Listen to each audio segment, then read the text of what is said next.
Money Power Fraud presents Quadriga CX, the cold wallet myth and founder mortality.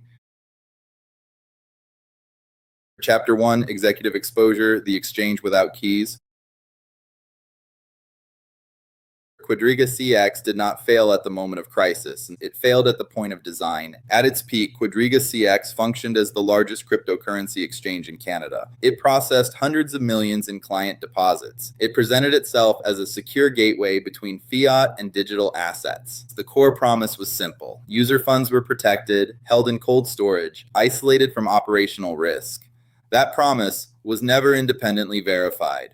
Customers believed they owned crypto assets. What they actually held were internal account balances, entries inside a centralized ledger controlled entirely by the exchange. There was no institutional custody framework, no third-party verification layer, no enforceable separation between ownership and control. This distinction is critical. In traditional financial systems, custody is externalized. Assets are held by regulated custodians. Access requires multi-party authorization. Records are reconciled across independent entities. Quadriga CX inverted this structure. Custody, accounting, and execution were consolidated inside a single operational domain without external oversight. The system replaced verifiable ownership with assumed trust. At the center of that system was Gerald Cotten. He controlled private key access, internal accounting records, transaction authorization pathways, representations of reserve holdings. There were no redundant control mechanisms, no multi-signature enforcement, no governance layer capable of intervention. This created a single point of systemic dependency. If control is centralized, failure is binary. The public explanation emerged after Cotten's reported death in India. Private keys were inaccessible. Cold wallets could not be opened. Customer funds were permanently locked. This narrative positioned the collapse as an operational accident,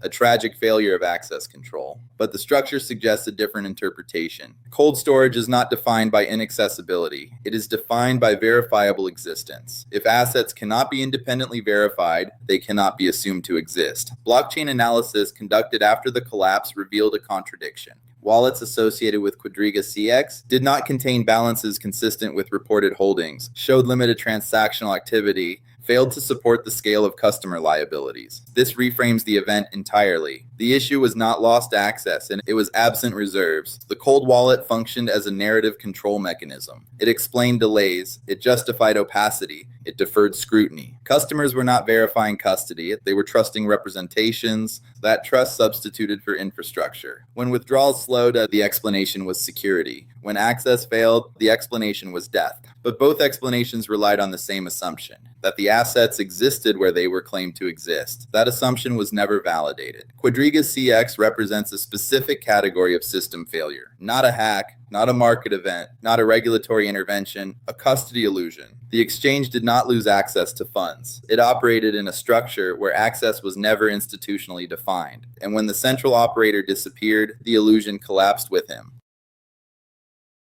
Chapter 2, Structural Setup, Custody Without Segregation. Quadriga CX did not operate with institutional custody standards. It operated with administrative convenience. Client deposits were not segregated, they were commingled. This is the first structural failure. In regulated financial systems, customer assets are isolated from operating capital, held in distinct accounts, reconciled independently. This prevents misuse and limits insolvency contagion. Quadriga CX eliminated this separation. Funds move through personal bank accounts, third-party processors, loosely structured payment channels. There was no clear boundary between client liabilities, corporate expenses, trading activity. This created a blended capital pool, opaque, difficult to audit, easy to manipulate. The exchange relied on internal ledger entries, not external verification. A user deposit triggered a balance update, not a custody confirmation.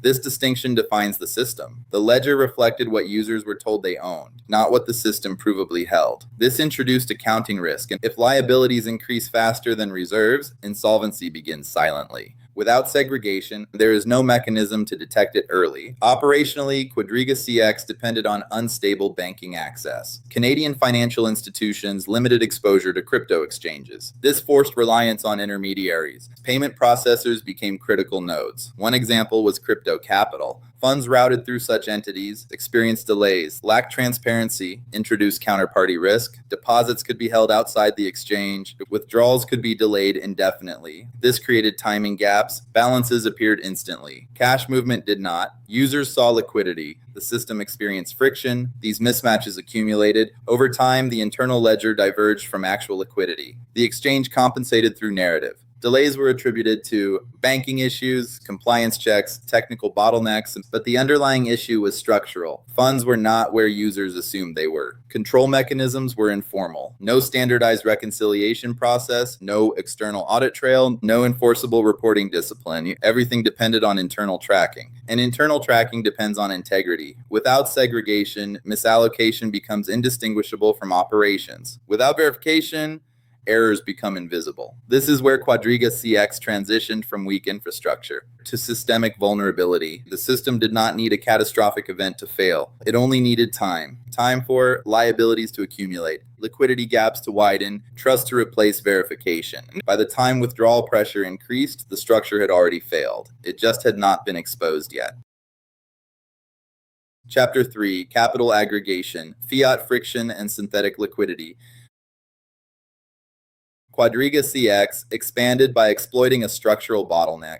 Access to crypto through traditional banking was restricted. In Canada, financial institutions limited exposure to exchanges. Accounts were closed, transfers were delayed. This created friction at the fiat entry point. Quadriga CX positioned itself as a workaround. It enabled deposits through alternative payment processors, OTC intermediaries, informal banking relationships. The process was inefficient, but it was available. Availability drove demand. Users accepted delays in fiat settlement because crypto access was immediate. This is where the system diverged from reality. Fiat deposits often took days to clear, sometimes weeks, but user accounts were credited rapidly, in some cases instantly. Balances appeared before funds settled. This created synthetic liquidity. The system showed available capital before capital actually existed inside controlled accounts. This is a timing mismatch. If managed conservatively, it is an operational risk. If scaled aggressively, it becomes a structural vulnerability. Quadriga CX scaled it. As deposits increased, the gap between perceived liquidity and actual liquidity widened. Users traded against balances, withdrawals were requested, but underlying funds were still in transit or held by intermediaries or not recoverable at all. This introduced dependency on continuous inflow. New deposits stabilized the system. They filled prior gaps. This is not yet a Ponzi structure, but it shares a critical dependency. Forward capital sustains current obligations. The incentive structure reinforced this behavior. The exchange benefited from trading fees, spread capture, increased user activity. There was no immediate penalty for misaligned liquidity, only delayed consequences. As long as deposits exceeded withdrawals, delays were tolerated, users maintained confidence, and the system remained operational. But pressure was building. Withdrawal latency increased, support responses slowed, execution time stretched. These were not isolated issues. They were indicators of internal imbalance. The system was not holding reserves proportional to liabilities. It was managing flows. Flow-based systems fail under stress. When users begin to withdraw simultaneously, timing mismatches collapse into liquidity shortages. Quadriga CX had no buffer, no reserve policy, no capital adequacy framework, no institutional liquidity management. It relied on continuity, and continuity requires trust. The moment trust weakens, inflows slow. When inflows slow, the system must rely on existing reserves. That is where Quadriga CX could not respond, because the liquidity users believed existed was never fully present within the system. Chapter 4, Obfuscation Layer, the Cold Wallet Narrative. Quadriga CX relied on a single narrative to stabilize confidence: cold storage. The exchange stated that the majority of client assets were held offline, disconnected from the internet, protected from external threats. This is standard language in crypto custody. It signals security. It reduces perceived risk. But in this case, it served a different function. It explained delays. When users attempted withdrawals, the response was procedural. Funds had to be moved from cold storage. Manual processes were required. Security protocols introduced latency. This framed delays as protection, not constraint. The narrative converted operational weakness into perceived strength. Users accepted slower withdrawals because they believed assets were secure, but cold storage carries an implicit requirement: verifiability. Large custodians can demonstrate wallet ownership, transaction history, reserve sufficiency. Quadriga CX did not. No consistent wallet addresses were publicly verified, and no third-party audits confirmed balances. No cryptographic proof of reserves existed. The system relied on assertion, not demonstration. This created an informational asymmetry. The exchange knew the true state of reserves, users did not. That asymmetry allowed the narrative to persist. Blockchain analysis conducted after the collapse revealed inconsistencies. Wallets associated with Quadriga CX contained minimal balances, showed irregular activity, did not match reported liabilities, expected reserve patterns were absent, high volume exchanges exhibit continuous inflows and outflows, large clustered balances, predictable transaction behavior. Quadriga CX wallets did not reflect this. The discrepancy was not marginal, it was structural. This suggests the cold wallet was not a storage layer. It was a conceptual layer, a justification mechanism. It deferred scrutiny, it reduced urgency, it maintained user confidence under stress. The more withdrawals slowed, the more the narrative was reinforced. Security requires patience. Cold storage requires time. This logic delayed escalation. Users did not immediately interpret delays as insolvency. They interpreted them as process. That distinction prolonged system survival, but it also increased exposure. Because while users waited, liabilities continued to grow, and reserves did not. And the cold wallet narrative functioned as an obfuscation layer. It masked liquidity shortfalls, custody inconsistencies, absence of verifiable reserves. It allowed the system to operate beyond its structural limits until verification became unavoidable. At that point, the narrative could no longer absorb pressure, and the underlying condition began to surface. Chapter 5, Exploit Mechanism, Internal Liquidity Substitution. Quadriga CX did not operate on static reserves, and it operated on substitution. Deposited capital was not preserved in custody, it was redeployed. This is the core exploit mechanism. User deposits entered the system as liabilities, but instead of being held against those liabilities, they were used to fund operations. This included trading activity, operational expenses, and transfers across controlled accounts, and the system replaced custody with internal allocation. This creates a structural shift. Assets are no longer matched to liabilities. They are circulated. If circulation generates profit, the system stabilizes. If it generates losses, the deficit compounds. Evidence suggests Quadriga CX incurred trading losses. Funds moved through accounts linked to Gerald Cotten on external exchanges. These positions were not transparently reported. They were not risk managed under institutional frameworks. Losses were not realized publicly. They were absorbed internally. This required replacement capital. New deposits filled prior gaps. This is liquidity substitution, not yet a declared fraud structure, but functionally similar to one. The system depends on continuous inflow to satisfy existing obligations. Withdrawal requests introduce stress. If reserves are insufficient, the system must choose delay withdrawals or source new capital. Quadriga CX did both. Withdrawal delays increased, narratives expanded, deposits continued, and as long as inflow exceeded outflow, the system remained operational, but the balance was deteriorating. Internal records became the only source of truth. Users saw balances. Those balances implied ownership, but ownership requires backing. If backing is absent, balances become synthetic. The system transitions from custody platform to liability engine. Each new deposit increases perceived liquidity, actual obligations, without proportional reserves. This creates a hidden leverage effect. Liabilities scale linearly, reserves do not. Over time, the gap widens. At a certain threshold, withdrawals cannot be met. Not because assets are inaccessible, because they do not exist in sufficient quantity. This is where the system becomes unstable. Quadriga CX did not collapse because of a single event.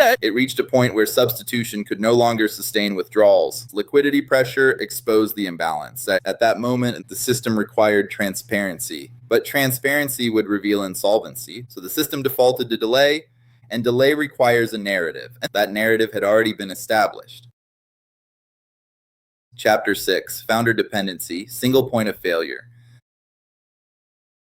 Quadriga CX concentrated control at a single node, not operationally, systemically. All critical functions converged on one individual, Gerald Cotten. He controlled a private key access, wallet management, internal accounting systems, fund transfers across exchanges, and this is not a standard risk profile. It is a structural vulnerability. Institutional custody systems are designed to eliminate this condition. They implement multi-signature authorization, role-based access controls, independent reconciliation processes, separation between custody and execution. Quadriga CX implemented none of these. There were no secondary signatories, no distributed key management, no internal governance capable of overriding decisions. This created absolute control. Absolute control removes friction. It also removes safeguards. The system could operate quickly, but it could not self-correct. And if errors occurred, there was no independent detection layer. If funds were misallocated, there was no reconciliation mechanism. If liabilities exceeded reserves, there was no governance intervention. Everything depended on continuity of one operator. This introduces a binary condition.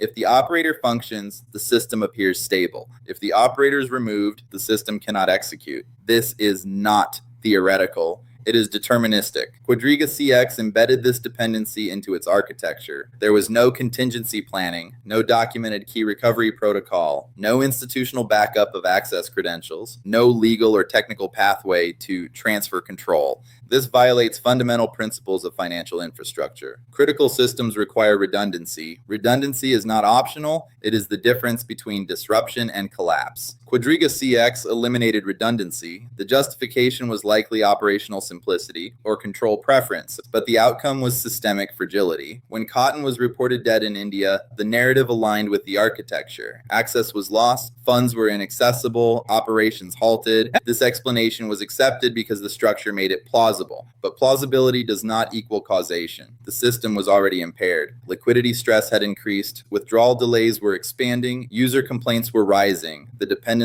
did not create the failure, it removed the ability to conceal it. So without the central operator, funds could not be moved, liabilities could not be managed, narratives could not be maintained. The system transitioned from opaque to frozen. This is the consequence of single point control, not just operational risk, existential risk. Quadriga CX did not fail because one person died. It failed because the system required one person to function.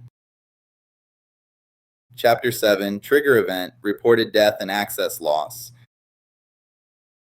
In December 2018, the system encountered its visible inflection point. Gerald Cotten was reported dead in India. The cause was listed as complications from Crohn's disease. The timing was immediate. The consequences were systemic, but within days, and withdrawals were halted, platform activity degraded, customer support responses slowed. The explanation was consistent. Access to cold wallets was lost, private keys were unavailable, funds could not be retrieved, and this narrative aligned with the existing architecture. A single operator controlled custody. That operator was no longer present. Therefore, access failure appeared logical, but the trigger event must be evaluated against prior conditions. Before the reported death, withdrawal delays had already increased. Users reported extended processing times. Liquidity complaints were accumulating. These are not post-event anomalies. They are pre-existing indicators. The system was already under stress. The reported death did not initiate failure. It removed the system's ability to continue operating under opacity. This distinction is critical. A trigger event exposes a condition.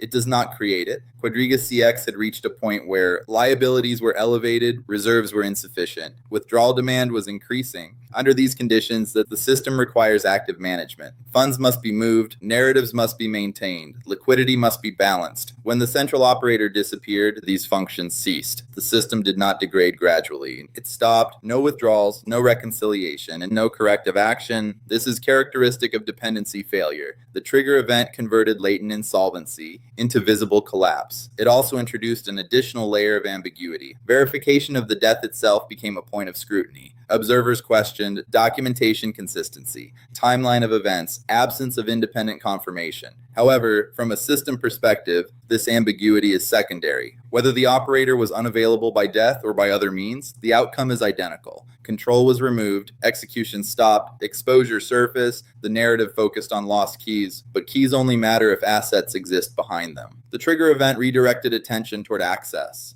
Away from reserve sufficiency, this delayed the correct diagnosis. Users initially believed funds were trapped, not absent. That belief shaped behavior. Recovery was expected, legal processes were initiated, hope persisted, but as investigations progressed, a different reality emerged. The system did not contain the assets required to satisfy claims. The trigger event did not lock funds, it revealed their absence, and once that realization emerged, the collapse became irreversible. Chapter 8, Collapse. Liquidity failure becomes visible. Once withdrawals stopped, the system entered its terminal phase. User behavior shifted immediately. From participation to exit, withdrawal requests surged, support channels were overwhelmed, execution capacity was effectively zero. This is the moment where latent insolvency becomes observable. Liquidity is not defined by total assets. It is defined by the ability to meet withdrawal demand. Quadriga CX could not. The platform attempted to stabilize perception. Communications referenced technical issues, access complications, procedural delays, but no capital movement occurred. The distinction became clear. There was no temporary constraint. There was no recovery mechanism. There was no liquidity. Users began independent verification. Blockchain analysis revealed limited balances across known wallets, fragmented asset trails, absence of large reserve holdings. This contradicted prior claims. If significant cold storage existed, it would be observable on-chain. It was not. The exchange entered creditor protection proceedings in Canada. Court oversight replaced internal control. This is a transition from private system to legal resolution framework. Approximately 76,000 account holders were affected. Claims exceeded $190 million. These figures represent liabilities, not recoverable assets. Recovery efforts began through forensic accounting, and investigators attempted to trace wallet ownership, transaction flows, off-platform transfers. The results were inconsistent. Funds had been moved across exchanges, transferred through personal accounts, dissipated over time. There was no centralized reserve pool to reclaim. This confirms the structural failure. Quadriga CX did not experience a liquidity shock. It experienced a liquidity absence. The system had operated beyond its reserve capacity for an extended period. The collapse was not triggered by a single event. It was the inevitable outcome of commingled funds, internal substitution, unverifiable custody. When withdrawal demand exceeded available capital, the system had no response function, no reserves to deploy, no credit lines to access, no institutional support to absorb losses. The platform moved from operational delay to systemic halt to legal insolvency. This sequence is deterministic. Flow-based systems survive on continuity. They fail under synchronization. When enough participants act simultaneously, structural weaknesses converge. Quadriga CX reached that point, and once reached, the system could not restabilize because the assets required to do so were never held in sufficient quantity. Chapter 9, Forensic Reconstruction, Absence of Cold Storage. After the collapse, control shifted from the exchange to external investigators. The mandate was clear. Locate assets, reconstruct flows, validate custody claims. Court-appointed monitor Ernst & Young was tasked with the analysis. This introduced a new constraint: independent verification. The first objective was wallet identification. Investigators requested known wallet addresses, internal transaction records, access credentials. The expectation was straightforward. If substantial cold storage existed, it would be traceable. Cold wallets leave signatures, large static balances, limited outbound movement, identifiable clustering patterns. These signatures were not found. Wallets attributed to Quadriga CX contained negligible balances, showed inconsistent transaction activity, did not correspond to reported liabilities. This is not a discrepancy, it is an absence. The analysis expanded beyond direct wallets. Investigators traced historical flows. Funds had moved through external exchanges and intermediary accounts, personal wallets linked to Gerald Cotten. This movement pattern indicates active use of client funds, not passive custody. Assets were traded, transferred, depleted over time. The system did not preserve reserves, and it circulated them. Accounting records further reinforced this conclusion. Internal ledgers showed user balances, but these balances were not matched by on-chain holdings. This creates a liability reserve gap, a fundamental mismatch between what is owed, what exists. In regulated systems, this gap is immediately detectable. Through audits, reconciliation processes, custodial reporting, Quadriga CX had none. The forensic process also identified missing data. Critical records were incomplete, inaccessible, inconsistently maintained. This limited reconstruction precision, but the directional conclusion was clear. There was no substantial cold storage pool. The narrative of inaccessible funds was not supported by evidence. This reframes the failure mechanism. The system did not lose access to reserves, it lacked reserves. Cold storage was not compromised, and it was overstated. This distinction changes the classification of the event. from custody failure to misrepresented custody structure. The forensic reconstruction did not reveal a single point of loss. It revealed continuous depletion. Over time, liabilities accumulated, reserves diminished, the gap widened until it could no longer be concealed. And at that point, the system required an explanation. The cold wallet narrative provided one, but forensic analysis removed that layer. And what remained was structural insolvency. Chapter 10, System Interpretation, Governance Failure in Crypto Markets.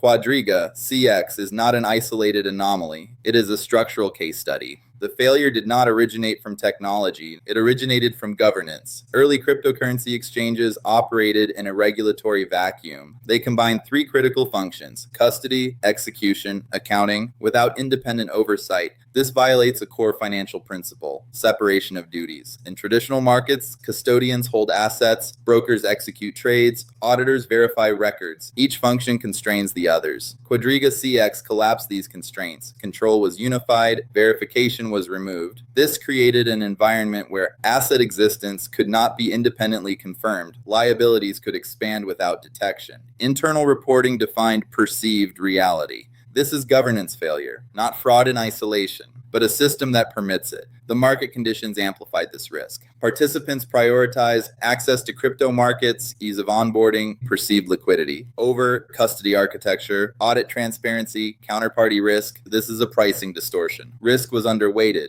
Access was overvalued. Quadriga CX benefited from this imbalance. Users evaluated the platform based on interface usability, trading availability, deposit speed, not reserve verification. This is not irrational behavior. It is incomplete information.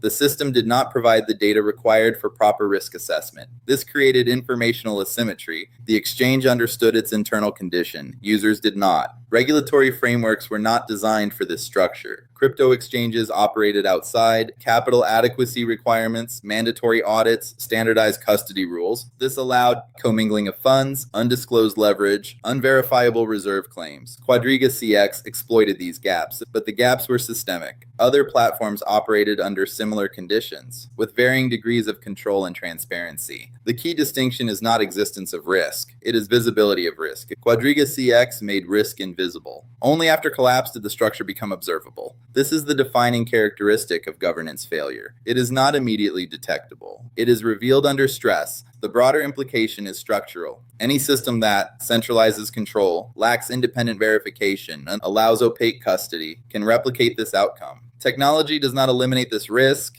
it can obscure it. Blockchain provides transparency, but only if used correctly. If custody is off-chain, transparency is reduced to internal reporting. Quadriga CX operated in that gap between perceived transparency and actual opacity. This gap still exists. Modern exchanges have introduced proof of reserves, third-party audits, segregated custody frameworks, but adoption is uneven.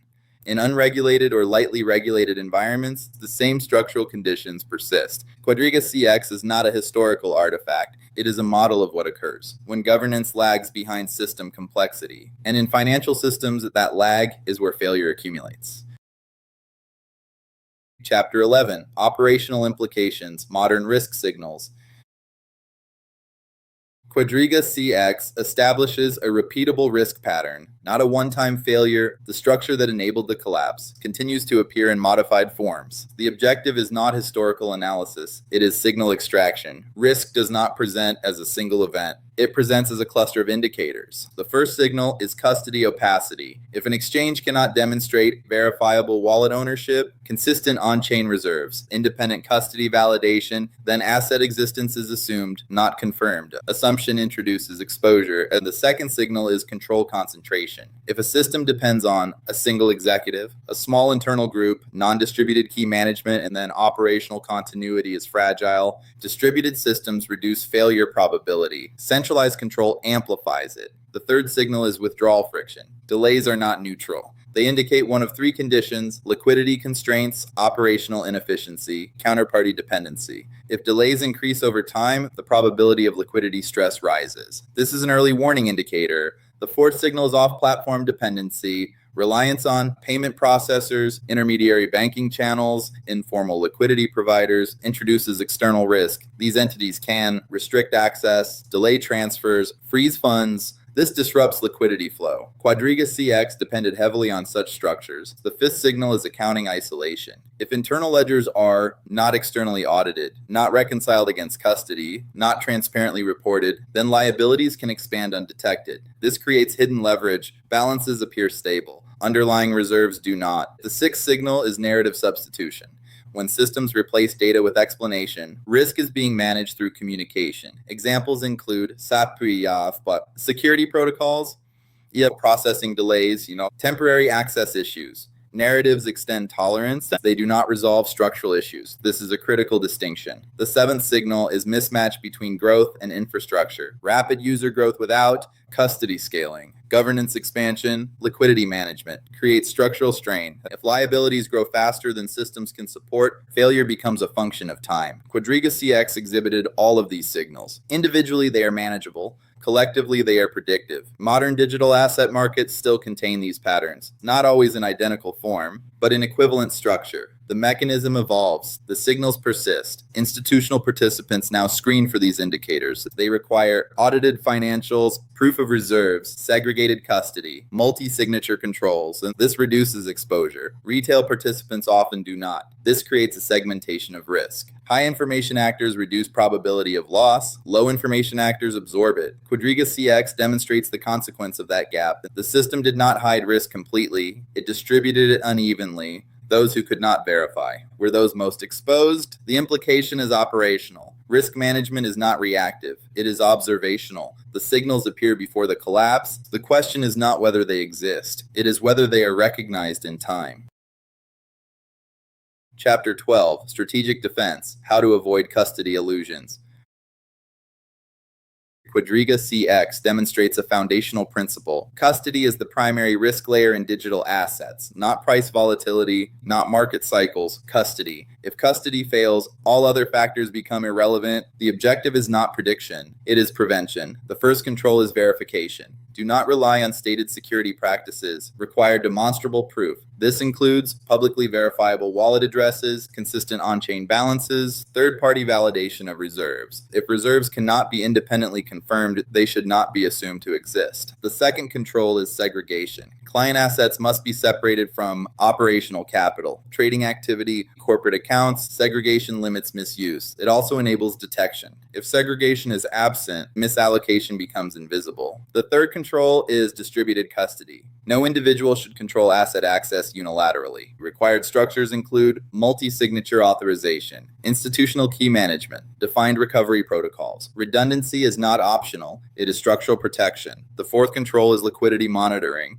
Withdrawal behavior is a leading indicator. Watch for increasing delay duration, inconsistent processing times, conditional withdrawal approvals. These signals indicate stress. Liquidity problems do not begin at failure. They begin at delay. The fifth control is governance transparency. Evaluate whether the platform provides audited financial statements, clear reporting structures, defined risk management policies. If governance is unclear, risk is unbounded. The sixth control is counterparty mapping. Understand where funds actually reside. If capital flows through intermediaries, payment processors, external entities, then risk extends beyond the exchange. Each additional layer introduces dependency. The seventh control is narrative resistance. Do not substitute explanation for evidence. If a platform relies on repeated assurances, generalized security claims, non-specific technical explanations, then information asymmetry is present. Data reduces uncertainty. Narrative increases it. Quadriga CX sustained itself through narrative. Cold storage explained delays, security justified opacity, access failure explained collapse. Each explanation deferred verification, until verification became unavoidable. At that point, the system could not reconcile claims with reality. This is the final insight. Quadriga CX did not collapse because of an unpredictable event. It collapsed because its structure required belief. Systems that require belief fail under scrutiny. Systems that provide verification withstand it. The distinction defines survivability. In digital asset markets, trust is not a control mechanism. Verification is. And where verification is absent, risk is not theoretical. It is already present.